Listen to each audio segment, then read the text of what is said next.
Alright, it says unit 15, cubic and cube root functions. 76, use composition of functions to determine whether the functions are inverses of each other. Oh boy, how do you know if how do you use a composition to tell if functions are inverses of each other? Does anybody actually remember this from the very beginning of the year?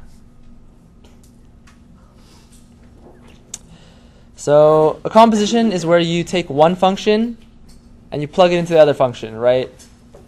And so to tell whether functions are inverses of each other, you have to plug them into each other, and when it comes out, it should just be x.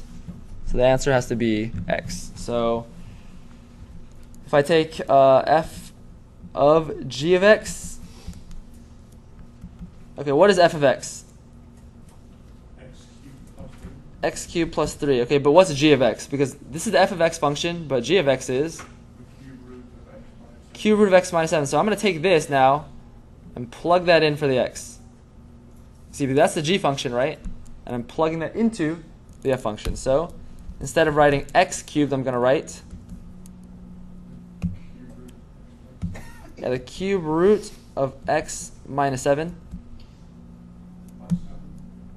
And what should be on the outside of this? Cubed, right? Because I'm only replacing the x with this g of x function. Then it's cubed and plus 7. Okay, so to solve this, if I cube the cube root, what happens with that?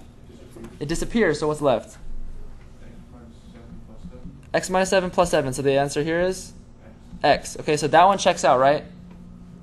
Yeah. But you can't just stop at 1, right? That I only checked f of g of x, so I also need to check what?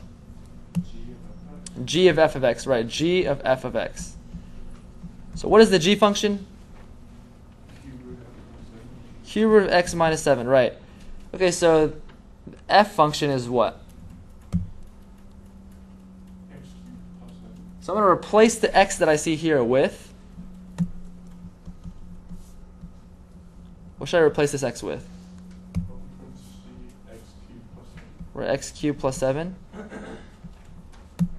And then there's minus 7 at the end. Alright, so now if I solve this, the plus 7 and the minus 7 will just cancel out, right? So I have the cube root of x cubed. What's the cube root of x cubed? X. So both ways is x, which means these are inverses of each other.